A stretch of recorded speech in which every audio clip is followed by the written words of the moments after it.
Saudara, Anda kembali di Breaking News Kompas TV. Kami masih memantau kondisi banjir yang melanda kawasan Jabodetabek. Di sebelah kiri layar Anda adalah kondisi terkini proses evakuasi warga di perumahan Pondok Gede Permai,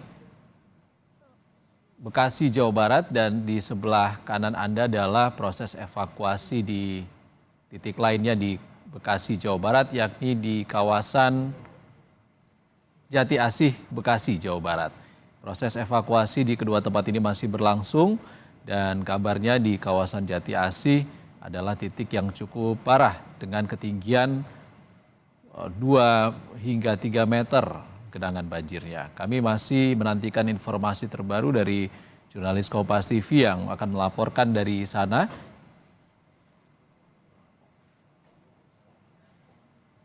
Kita akan langsung menuju Jati Asih, Bekasi. Ada jurnalis Kompas TV Edwin Zan yang akan melaporkan kondisi terkini dari sana. Selamat sore Edwin.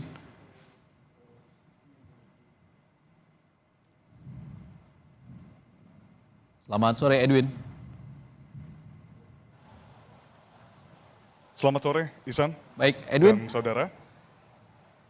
Edwin, kami ingin mengkonfirmasi dulu, ada kabar yang menyebutkan satu korban hilang yang terseret arus di Jati Asih. Ini kami ingin konfirmasi, apakah benar ada satu korban hilang? Baik Ihsan dan juga saudara, sebelumnya tentunya dari tempat kami melaporkan sekarang yakni di Jalan Villa Nusa Indah Raya 1 di Kelurahan Jatirasa, Kecamatan Jati Asih sendiri, Ihsan dan saudara, memang untuk informasi terkait dengan hilangnya satu orang yang terbawa arus dari banjir di Kota Bekasi ini sendiri masih harus kami pastikan kembali. Kenapa demikian? Karena memang kalau kita lihat dari petugas dari BNPB maupun Basarnas yang ada di lokasi pun di sini kalau kami lihat sudah banyak bantuan juga dari satuan gabungan pengamanan seperti itu ya, yang terdiri dari kepolisian, BPBD maupun dari TNI Angkatan Darat sendiri, dari Kodim Koramil terdekat, itu belum menyatakan dan belum mengkonfirmasi informasi tersebut. Namun kalau yang kita bisa lihat bersama di sini dari visual yang tampak yang ditunjukkan oleh juru kamera Adini Adisa, Ihsan dan saudara, bahwa memang betul untuk arus dari banjir masih terus terlihat deras seperti itu, terutama di bagian kali. Jika kita lihat di sini jembatan yang menghubungkan dari Villa Nusa Indah menuju ke Pondok Gede Permai di sini menjadi akses utama dari para warga untuk melewati dan melintas. Ini memang banjirnya bahkan mencapai hingga 2 meter. Dari pandangan mata kami, dan kami belum bisa masuk ke dalam karena memang situasinya belum kondusif dan aman untuk kami lihat lebih lanjut masuk ke dalam perumahan Villa Nusa Indah.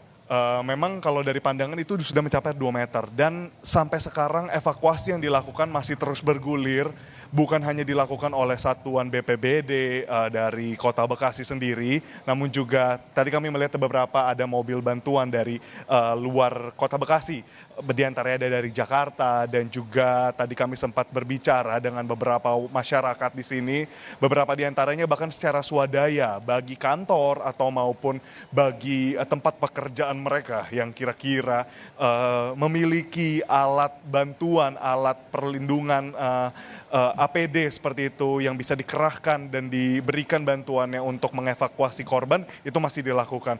Tadi pun dari kami sempat berbincang dan juga melihat apa yang terjadi di lokasi, banyak sekali warga yang ingin terus masuk ke dalam villa karena memang dari Villa Nusa Indah ini sendiri dinyatakan masih banyak orang-orang yang belum terevakuasi sampai sekarang. Di antaranya terdapat lansia, anak-anak, dan bahkan juga beberapa dewasa muda lainnya. Nah, untuk angka sendiri kami masih terus memastikan karena sampai sekarang untuk pihak dari Basarnas, tim gabungan Basarnas yang bisa kami gali informasinya masih terus melakukan evakuasi. Dan jika dilihat dari peta yang kami tadi dari perjalanan kami menuju ke sini, ketika kami ingin bahkan menyusuri jalan untuk berada ke pos pantauan dan pos laporan warga untuk menyatakan ada korban hilang atau ada korban yang tertinggal di rumah masing-masing, itu membutuhkan waktu lebih dari 1 jam menempuh dengan mobil.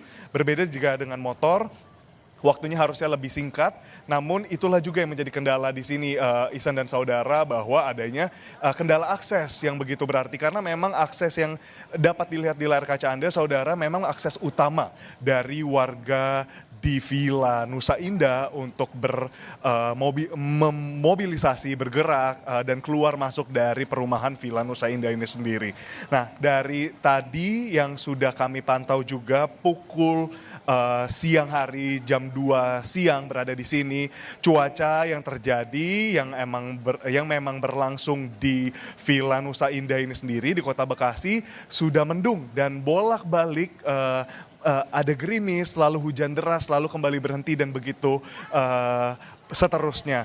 Nah, inilah yang menjadi tantangan kedua, bukan hanya akses yang terputus, lalu juga bantuan yang mungkin belum dikerahkan sepenuhnya karena memang masih menunggu koordinasi antara wilayah dan antara instansi, namun juga cuaca gerimis, hujan ini yang terus menambah debit air seperti itu. Sekiranya kalau kita dilihat dari pandangan mata saya sekarang yang mungkin tidak tertangkap langsung oleh kamera karena memang jangkauannya tidak dapat memperlihatkan bahwa arus dari kali Sungai Cikeas yang memang mengaliri jembatan akses utama ini memang masih terus begitu deras, dan ini memang berdasarkan keterangan warga juga yang memang menyatakan sejak kemarin setelah sholat tarawih kurang lebih pukul 7 malam memang warga sudah merasakan hujan deras hingga pagi, dan puncaknya bahkan tadi pukul 11 malam itu sudah ada banjir dengan ketinggian 50 cm, namun karena ada kiriman yang dinyatakan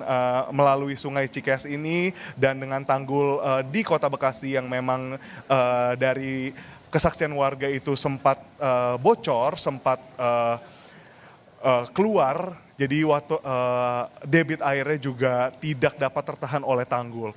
Nah, selain itu, Ihsan dan saudara, yang menjadi perhatian bersama adalah bagaimana warga yang terus ingin melakukan evakuasi secara mandiri. Nah, ini tentunya sangat berbahaya karena memang kalau dilihat dari jalanan yang tertutup air, ini airnya berwarna pekat coklat, tidak dapat terlihat jalanan lagi, dan bahkan dari tempat saya berdiri sekarang, tempat saudara bisa menyaksikan visual yang ditunjukkan oleh juru kamera kami, itu memperlihatkan bahwa kurang lebih sekitar 1 kilometer dari tempat saya berdiri sekarang itu kedalaman airnya sudah berbeda jauh.